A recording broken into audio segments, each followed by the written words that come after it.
جی دوستو، آج کی ویڈیو بہت مزیدار ہونے والی ہے۔ وہ دیکھنے کے لیے ہمارا چینل سبسکرائب کریں بھائی کریں۔ جب میں کہتا ہوں کہ 2-4 بندے کر دیتے ہیں، ورنہ تسی مندے ہی نہیں ساڑی گل۔ چینل سبسکرائب کریں، اور اس کے علاوہ گروپ لائف انشورنس کا کیس ابھی نہیں لگا، اس کا انتظار کریں، ستمبر میں لگے گا، چھٹیوں کے بعد، گرمی کی چھٹیوں کے بعد۔ اور پریس کارڈ ہمارا جن لوگوں نے بنانا ہے وہ بنائیں۔ اور جو رشتے ناتوں کے حوالے سے ہم نے ایک سلسلہ شروع کیا اپنے ممبران کے لیے، اس میں اپنے بچیوں اور بچوں کی سی وی بنا کے مجھے واٹس اپ کریں، ٹھیک ہے۔ اور اس کے علاوہ قانونی مشاورت جو ہے پاکستان میں بھی کریں۔ کسی بھی شہر کی آپ کی قانونی مشاورت ہو، ہماری کمپنی MLC منصف لا کمپنی سے آپ رابطہ قائم کریں قانونی مشاورت کے لیے، کوئی بھی قانونی مشورہ ہو، ٹھیک ہے۔ اور انگلستان کے لیے بھی آپ قانونی مشورہ کرنا چاہیں تو وہ بھی ہمارے ساتھ کریں۔ اور اب دیکھیں یہ ویڈیو۔ قتل حسین اصل میں مرگ یزید ہے، اسلام زندہ ہوتا ہے ہر کربلا کے بعد۔ جی آج 9 محرم ہے، اور 9 اور 10 محرم کو چھٹی ہوتی ہے، آپ کو پتہ ہے۔ اور جو لوگ ہیں جس طریقے سے عقیدت اور احترام سے حضرت امام حسین علیہ السلام کو یاد کر رہے ہیں، تو اس طرح جو ہے نا وہ چھٹی کا ماحول ہے۔ لیکن کل میں ایک حدیث پڑھ رہا تھا، آپ کو ایسے سنا دیتا ہوں کہ انہوں نے کہا جی ویسے تو قیامت کب آئے گی اس کا علم اللہ تعالیٰ کے پاس ہے، ٹھیک ہے۔ تو لیکن انہوں نے کہا جی کہ نشانیاں یہ ہیں، کچھ نشانیاں یہ ہیں کہ جناب قیامت جمعے والے دن آئے گی، اور 10ویں محرم ہوگی، اور عصر کا وقت ہوگا۔ یہ انہوں نے جناب علی یہ نشانی لگائی ہے۔ تو میں پھر غور کر رہا تھا، میں نے کہا اس دفعہ جو 10 محرم آ رہی ہے وہ جمعے والے دن ہی آ رہی ہے، تو ہمیں اللہ سے توبہ استغفار کرنی چاہیے، ٹھیک ہے۔ تو ہمیں کب پتہ ہے جی کہ یہ چیزیں کب ہیں، لیکن بس اندازے ہی ہوتے ہیں نا۔ میں تو پڑھ رہا تھا گوگل سے کہ قیامت کب آئے گی، تو وہ یہ لکھا ہوا آ رہا تھا۔ اچھا جی، آج ایک ویسے چھوٹی سی قیامت، وینزویلا جو ملک ہے نا، جس کا آپ کو پہلے لوگوں کو نہیں پتہ تھا، لیکن جب سے وہاں پہ امریکہ نے قبضہ کیا ہوا ہے اور امریکی کمپنیاں وہاں پہ گھس گئی ہیں، پورا ملک پہ قبضہ کر لیا ہے، اس کے میاں بیوی جو نا گرفتار کر کے امریکہ نے اپنے پاس لے آیا۔ وہ سوئے پڑے تھے، ان کو گرفتار کر کے چھاتا پرداز گوریلاز کے ذریعے ان کو لے آیا۔ تو وہاں بہت بڑا زلزلہ آیا ہے 7.2 کا، اور بتا رہے ہیں کہ اب تک کی جو خبریں آ رہی ہیں ایسے گردش کر رہی ہیں وہ 20,000 سے بھی زیادہ ہے۔ تو وہاں تو قیامت واقعی آ گئی نا، ٹھیک ہے۔ تو وہاں تو قیامت آ گئی ہے جی۔ اچھا جی، اب آئیں جی سیاسی خبروں کی طرف۔ سیاسی خبریں، مسلم لیگ نون کے speaker Punjab assembly Malik Ahmad Khan advocate, میں یہ بتا رہا ہوں آپ کو ایڈوکیٹ ہیں کیونکہ ہمارے جاننے والے ہیں، دوست ہیں، بہت دلیر آدمی ہیں، بہت پاپولر ہیں اپنے حلقے میں۔ تو اس کو جناب علی ہماری ایک مریم نواز کی دائیں بائیں رہنے والی 2 خواتین ہیں، آپ کو پتہ ہے، ایک وہ مریم ہے اور ایک عظمیٰ بخاری ہے۔ تو عظمیٰ بخاری نے انہیں جناب تانے تیروں کے نشتر چلا کے نا ملک احمد خان کو ناراض کر دیا ہے، اور افواہیں گردش کر رہی ہیں ملک صاحب کے استعفے کی۔ تو آج ملک صاحب کا بیان آیا ہے، ملک احمد خان صاحب کا، کہ میں اپنے اصولوں پہ کھڑا ہوں اور 1 انچ پیچھے نہیں ہٹوں گا، اور مجھے استعفیٰ دینا پڑا تو میں دے دوں گا۔ اور وہ سخت ناراض ہیں جی۔ آپ کو پتہ ہے ملک احمد خان ایسا گریٹ آدمی ہے کہ ابھی مریم نواز کا نام وزیر اعلیٰ کا نہیں آ رہا تھا، تو سب سے پہلے ملک احمد خان کا نام آیا کہ ان کو وزیر اعظم بنایا جائے گا، ٹھیک ہے۔ تو بیچ میں سے آپ کو پتہ ہے شار پسند عناصر ہوتے ہیں، جیسے مریم نواز کو ابھی جو بجٹ پاس ہوا ہے، 3 صوبوں نے ریٹائرڈ ملازمین کی 7% پینشن مقرر کی ہے اضافہ، تو مریم نواز نے 3.5%۔ تو یہ ایسے ہی عظمیٰ بخاری جیسے لوگوں نے پھر ان کو وہ کرتے ہیں نا، کوئی نہ کوئی ایسے مشورے دے رہے ہوتے ہیں نا کانوں میں، ایک اس کان سے اور ایک اس کان سے۔ تو یہی ہے نا، اب ایک نمایاں ہو گیا ہے کہ نیگیٹو کام میں پنجاب ایک نمایاں ہو گیا کہ جناب 3.5% ریٹائرڈ ملازمین کی پینشن میں اضافہ. یہ بالکل غلط ہے. آپ دیکھیں اس کو کب جو ہے نا یہ ٹھیک کریں گے, کب ٹھیک کریں گے. تو ملک احمد خان کا استعفیٰ سر جی تلوار لٹک رہی ہے, میں آپ کو یہ بتا رہا ہوں. ذرا سے انہوں نے سختی کی. آج بھی ایک وہ کوئی حکومتی وزیر تھا تو اس نے کہا جی کہ آپ فلانی کمیٹی میں ملک احمد خان صاحب کو پیش ہو. اس نے کہا میں نے پیش نہیں ہونا, آپ کو میں نے طلب کرنا ہے. جی آپ کو میں نے طلب کرنا ہے, پیش نہیں ہونا میں نے. تو انہوں نے یہ کہا ہے جی. بہرحال یہ مسلم لیگ نون کی اندر کی لڑائی ہے, خواجہ آصف کی لڑائی ہے. اور خواجہ سعد رفیق نے کل بڑا اچھا بیان دیا ہے کہ کل بلاول بھٹو نے بیان دیا تھا کہ پنجاب میں بلدیاتی الیکشن کرائے جائیں اور مرکز میں بھی کرائے جائیں.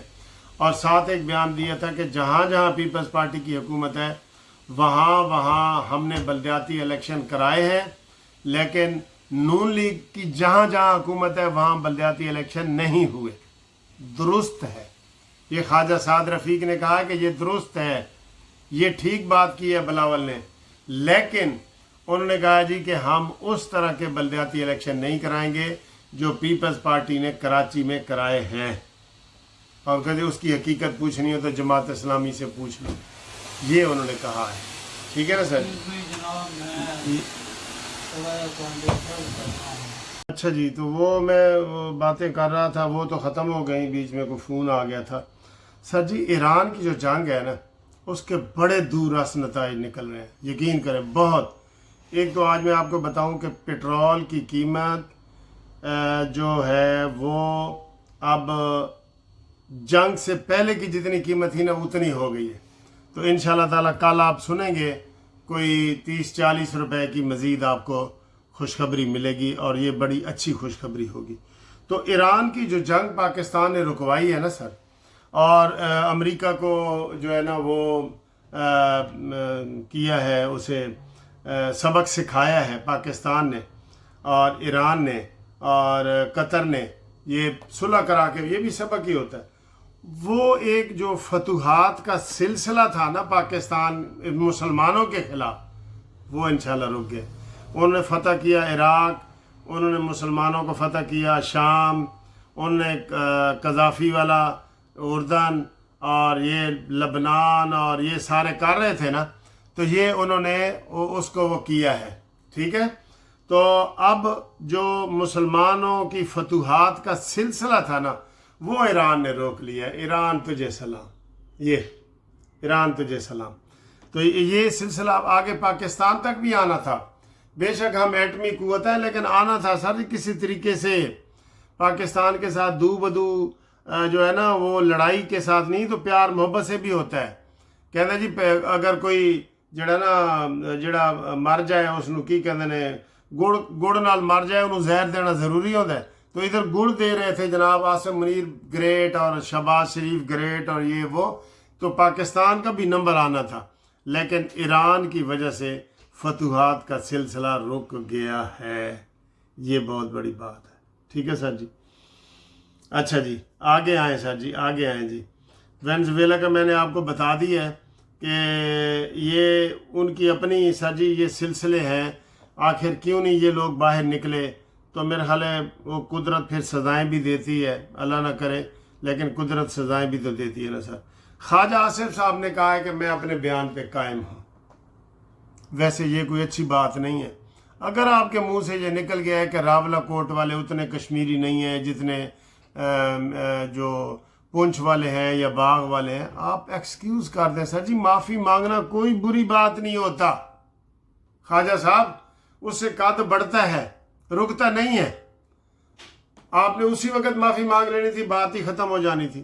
اب بلاول بھٹو صاحب کہہ رہے ہیں جی استعفیٰ دو, راجہ پرویز اشرف صاحب کہہ رہے ہیں استعفیٰ دو, یہ کرو وہ کرو, یہ ساری چیزیں ہو رہی ہیں نا, تو آپ اسی وقت بھی کہہ دیتے کہ ٹھیک ہے سر جی میں آئندہ یہ بات نہیں کروں گا, میرے منہ سے نکل گئی, سلپ آف ٹنگ ہے. یہ کتنی بڑی بات ہے, ہمیں توبہ فوراً کرنی چاہیے سر. کیا خیال ہے آپ کا؟ آپ اپنا کمنٹس کر کے بتائیں کیا خیال ہے. اچھا جی آج ایک فیس بک پہ سوال تھا, مجھے بڑا دکھ ہوتا ہے ایسے سوال کی. آپ جی فوج سے کتنے % مطمئن ہیں؟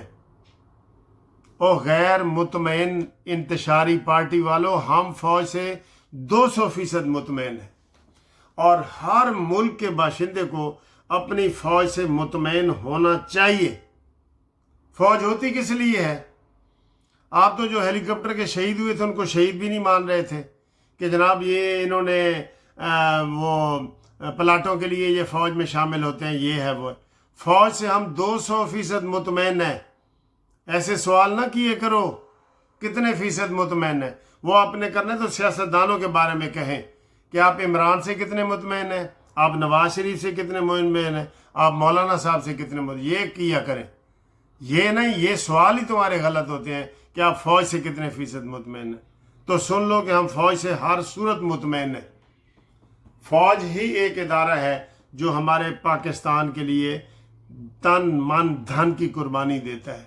آپ اس کو بھی پلاٹوں میں اور ادھر چلے جاتے ہیں، آپ کو شرم آنی چاہیے۔ مجموعی طور پہ آپ فوج سے کتنے مطمئن ہیں؟ آپ چلے، آپ نے بہت زیادہ کوئی سوال کرنے تو آصم منیر کا لکھ دیں، وہ بھی نہیں بنتا، لیکن آپ کہتے ہیں فوج سے کتنے مطمئن۔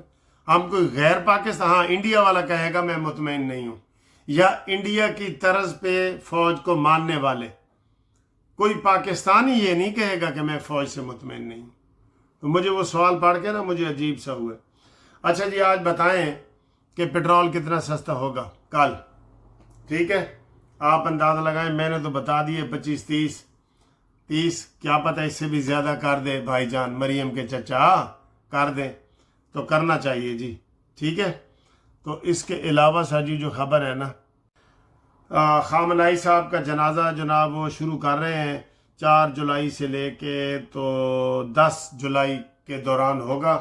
مختلف شہروں میں ان کے تابوت کو لے کے جایا جائے گا اور لوگ پھر جنازے پڑھیں گے، اور وہ کروڑوں کی تعداد میں، دنیا نے ایسا جنازہ اس موجودہ دور میں نہیں دیکھا ہوگا، اتنا بڑا جنازہ ہے جی، ٹھیک ہے؟ تو اس پاکستان سے بھی لوگ جا رہے ہیں، اور افواہیں آ رہی ہیں کہ جناب ویزے فری کر دیے ہیں ایران نے پاکستان کے لیے بھی، اور بھی جو دنیا میں آنا چاہتے ہیں۔ تو ایران تو سر جی گریٹ ملک ہے، اس نے ہمیں تحفظ دیا ہے، ہم ایران کے ہر صورت شکر گزار رہیں گے، ٹھیک ہے؟ تو امید کرتے ہیں کہ آپ کو یہ والی ویڈیو پسند آئی ہے تو لائک کریں، شیئر کریں اور پسند کریں، آپ کی مہربانی، شکریہ۔ ਅੱਜ ਅਸੀਂ ਫਿਰ ਚੌਧਰੀ ਸਾਹਿਬ ਦੇ ਨਾਲ, ਜਿਸ ਤਰ੍ਹਾਂ ਲਾਹੌਰ ਦਾ ਅੰਦਰੂਨੀ ਸ਼ਹਿਰ ਹੁੰਦਾ ਨਾ, ਇਹਨਾਂ ਨੂੰ ਮੈਨੂੰ ਬੜੀ ਮਜ਼ੇ ਦੀਆਂ ਛੋਟੀ ਤੰਗ ਗਲੀਆਂ ਦੇ ਵਿੱਚੋਂ, ਜਿੱਥੇ ਗੱਡੀ ਨਹੀਂ ਚੱਲ ਸਕਦੀ ਵੈਸੇ, ਉੱਥੇ ਅਸੀਂ ਆਏ ਹਾਂ ਤੇ ਇਹ ਦਰਿਆ ਦੇ ਉੱਤੇ ਅਸੀਂ ਇਹ ਸੈਰ ਕਰ ਰਹੇ ਹਾਂ। ਪਿੱਛੇ ਤੁਹਾਨੂੰ ਦਰਿਆ ਨਜ਼ਰ ਆ ਰਿਹਾ ਹੈ ਤੇ ਇਹ ਇੱਧਰ ਜਿਹੜਾ ਨਾ ਉਹ ਬੰਦੇ ਆ ਗਏ ਨੇ, ਇਹ ਦਰਿਆ ਦਿਖਾਣੇ ਆ। ਇਹ ਵਾਲਾ ਦੇਖੋ, ਹੈਲੋ ਇਹ ਸਿਰਫ ਇਹ ਛੋਟਾ ਜਿਹਾ ਬ੍ਰਿਜ ਹੈ, ਇਹ ਦੇਖੋ। ہاں جی، جو نام دس دو۔ افلی ولیج، افلی لاک، اچھا افلی لاک کے سیر کر رہے ہیں سر جی، گرمی دی کوئی پرواہ نہیں کر رہے، تسی بھی نہ کرو۔ مینوں چوئی صاحب نے کہا چھڈ منصف گرمی نو، میں کہا چھڈ دیتا ہے جی۔ جس ویلے تساں رونا تونا شروع کرنا ادوں کدوں تسی شفا کہندے نو کمپلینٹس، انہاں دا اصول ہے، کسے گل دی کمپلینٹ نہیں کرنی۔ کیوں سر؟ کہ کرو گے تو پھر انکمپلیٹڈ ہو گیا نا۔ چلو کمپلیشن تو یہ ہے کہ فیس کرنا۔ ہاں جی، اے دیکھو خوبصورتی دیکھو اتوں بالکل بند، اور چوئی صاحب دے میں جا رہے ہیں پیچھے تو چوئی صاحب اگے جا رہے ہیں۔ دیکھو جی اے خوبصورت ایریا، واہ واہ واہ، اے سارا ایریا ہی بڑا زبردست ہے سر۔ اے دیکھو سامنے بوٹس کھڑی ہیں دور، تو میں نیڑے کر کے دکھانا بوٹس، اے ہٹس، دروازے دس رہے نے جناب لکڑی دے، ہر چیز لکڑی دی سر۔ ہاں ہٹ جے بنے ہوئے نے، ہاں بالکل ہاں ٹھیک ہے، خوبصورت جگہ ہے، پسند آئی ہے تو کمنٹس کریں۔ دلچسپ بات بتانے لگا ہوں، میں جس پارک میں بھی جاتا ہوں نا، ایسے بینچ جگہ پڑے ہوتے ہیں، اور یہ جو لوگ فوت ہو جاتے ہیں نا ان کے ہوتا ہے، یہ اس کے اوپر لکھا ہوا ہے ان لونگ میموری آف، یہ دیکھیں یہ میموری آف آگے، ہاں لیلینا منگانی، اے دیکھو اے ਇਹ ਇਸ ਤਰ੍ਹਾਂ ਲੋਕਾਂ ਨੇ ਰੱਖੇ ਹੋਏ ਨੇ, ਕੋਈ ਚੁੱਕਦਾ ਨਹੀਂ, ਲੇਕਿਨ ਪੱਕੇ ਕਿੱਲਿਆਂ ਦੇ ਨਾਲ ਲੱਗੇ ਹੋਏ ਨੇ, ਇਹ ਪੱਕੇ ਕਿੱਲਿਆਂ ਦੇ ਨਾਲ ਵੀ ਲੱਗੇ ਹੋਏ ਨੇ, ਲੇਕਿਨ ਜਗ੍ਹਾ ਜਗ੍ਹਾ ਤੇ ਇਹ ਉਹਨਾਂ ਨੇ ਲੋਕਾਂ ਦੇ ਵਾਸਤੇ ਨਾ, ਗਵਰਨਮੈਂਟ ਨੇ ਨਹੀਂ ਲਾਏ, ਇਹ ਆਮ ਪਬਲਿਕ ਨੇ ਲਾਏ ਨੇ, ਗਵਰਨਮੈਂਟ ਨੇ ਨਹੀਂ ਲਾਏ। ਇਸ ਗਵਰਨਮੈਂਟ ਤੇ ਨਹੀਂ ਛੱਡਣੀ, ਆਪ ਵੀ ਕੰਮ ਕੋਈ ਕਰਨਾ ਹੈ।